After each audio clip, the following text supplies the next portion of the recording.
Bienvenue aux Petites Jasettes pédagogiques. Bonjour, bienvenue à Louise Legault aujourd'hui, une chercheuse qui travaille à faire des recherches un peu partout, mais en petite enfance. Donc, merci Louise d'être là aujourd'hui. Bienvenue. Merci beaucoup de m'inviter. Donc, une chercheuse, qu'est-ce que ça fait ça, une chercheuse? Puis pourquoi est-ce qu'on aurait des chercheuses en petite enfance, Louise? Bien, une chercheuse, d'abord, on est toutes des chercheuses puis des chercheurs. Hein? On pose toutes des questions puis on cherche à trouver des réponses à nos questions. La différence entre moi puis monsieur et madame tout le monde, ou entre les chercheurs puis les autres personnes, c'est que moi, j'ai suivi des cours. J'ai appris comment faire de la recherche puis de l'évaluation d'une façon systématique. Alors, j'ai un doctorat en psychologie expérimentale. Alors, en psychologie, il y a deux branches. Hein? Il y en a une qui est très connue. Ça, c'est les psychologues que vous allez voir quand vous avez besoin d'appui, de soutien émotif ou autre. Et vous avez la branche qui s'appelle expérimentale, qui, nous, on se penche, cette branche-là, vraiment à faire de la recherche.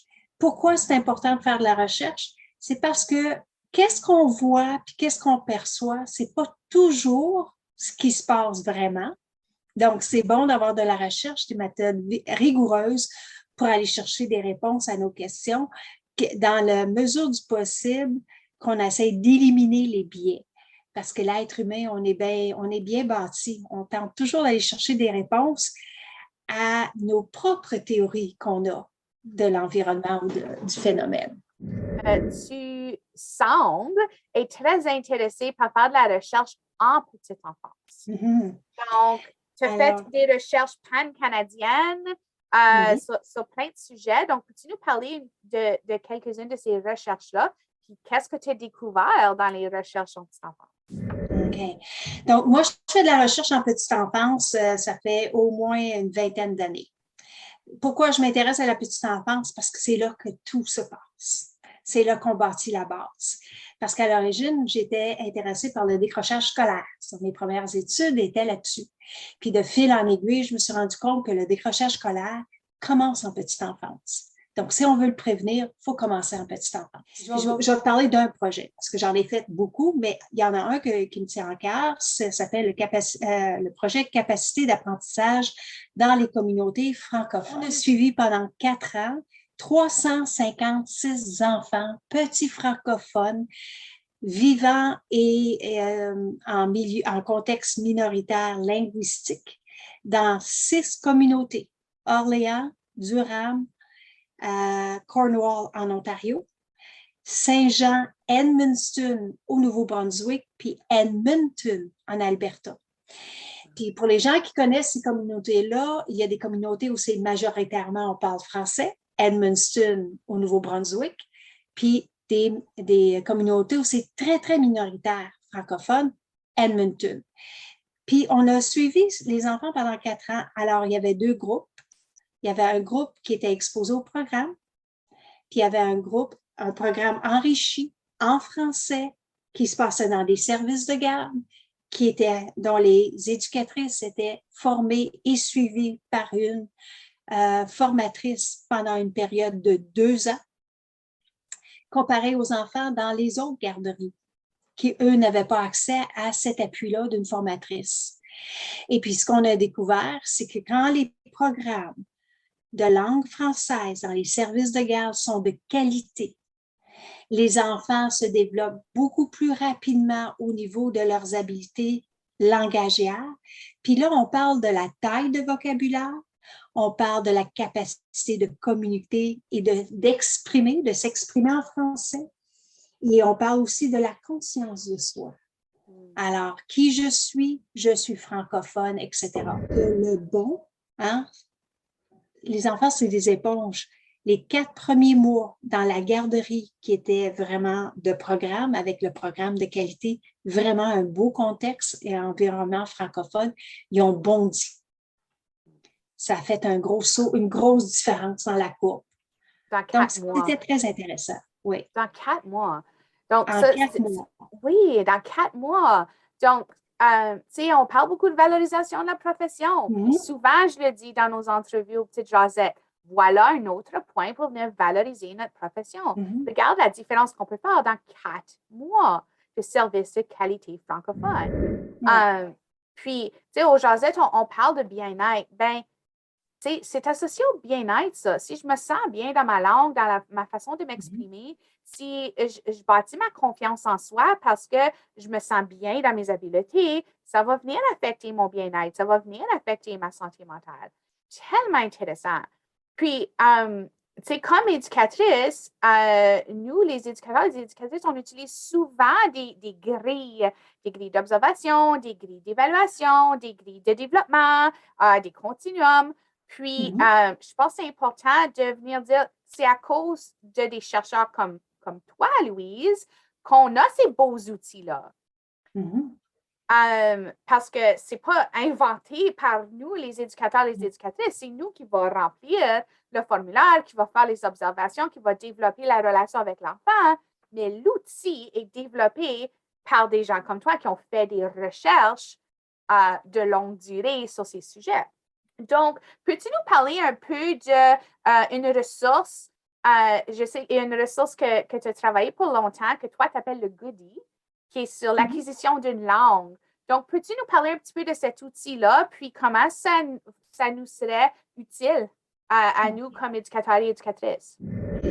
Le gros bobo avec l'étude que je viens de te parler, c'est qu'on a plein de belles mesures qui sont valides pour mesurer le développement du langage.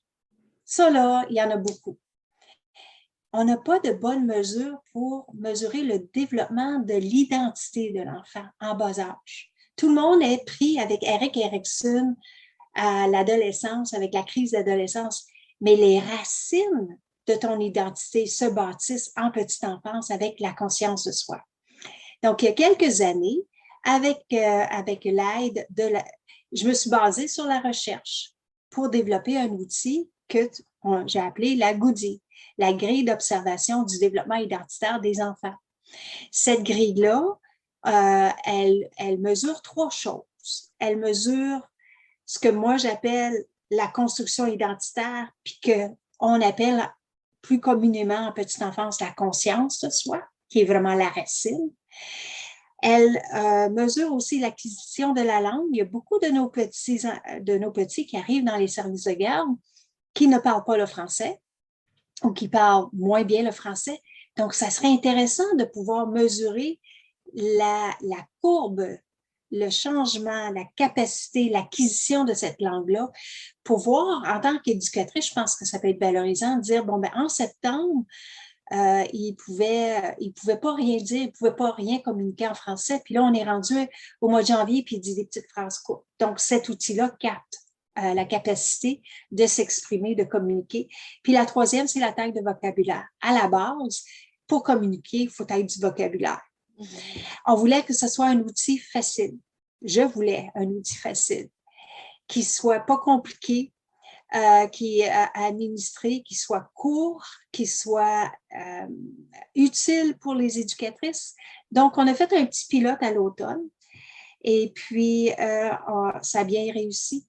Ça démontre son potentiel à cet outil-là pour mesurer justement le développement identitaire de l'enfant, à quel point il commence de plus en plus à pouvoir parler en français, communiquer, puis la taille de son vocabulaire.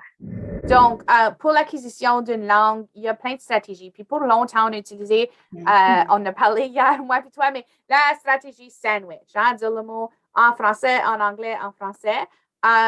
Puis, il semble qu'on a, dans les dernières années, décidé que peut-être la méthode sandwich là, a mérité d'être mise de côté parce qu'il y a des stratégies qui sont beaucoup plus efficaces que celle-là, puis qui viennent vraiment soutenir l'enfant dans l'acquisition de cette langue.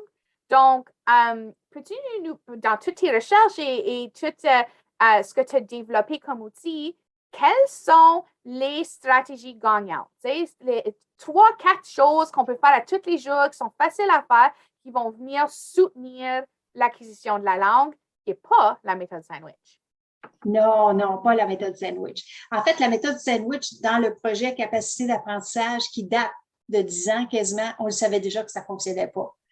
les enfants y attendent que tu parles l'anglais. Les stratégies sont abordées en passant dans la formation francophone. Très, très bien. Mais en gros, là, c'est de répéter le mot, de dire des mots simples, un mot simple, de lier le mot à l'objet, comme tu vas dire crayon, ou tu vas montrer l'image d'un crayon. Tu vas mimer, mets le papier dans la poubelle, par exemple. Ça, ce sont toutes des stratégies. Il y en a d'autres, mais ça, c'est des stratégies qu'on peut utiliser en tant qu'éducatrice pour amener l'enfant à parler le français. Je pense qu'il y a une chose qui est super importante. La langue est intimement reliée à l'affect, à l'émotion. C'est très important. Puis si l'enfant ressent que tu valorises le français, que tu es fier de ça, ben lui va vouloir l'apprendre aussi. Puis je pense que une des grandes leçons qu'on retient, c'est justement ce lien très étroit entre la langue et l'affect, l'émotion. Il faut avoir du fun en français. Il faut que tu te sentes bien dans ce que tu fais pour être encouragé de continuer à parler en français, de continuer à contribuer à la culture, de t'associer à cette culture-là. Parce que, comme tu dis, c'est tout relié à nos émotions et comment on se sent lorsqu'on est en train de s'exprimer dans la langue et de vivre des expériences culturelles. C'est fort intéressant. Je te remercie énormément, Louise, d'avoir pris le temps aujourd'hui. T'avais-tu un message clé ou un dernier mot de la fin pour notre auditoire aujourd'hui? Vous savez, quand on développe un outil, on ne part pas de nulle part. On part de recherche de d'autres personnes puis de d'autres outils qui ont été développés. La Goody, la base théorique là, pour dire qu'est-ce qui arrive à quel âge, ça repose tout sur le travail de Julie Benoît de la Cité collégiale. C'est grâce à elle qu'on a pu, et avec sa permission, qu'on a pu utiliser son travail pour justement développer cet outil-là.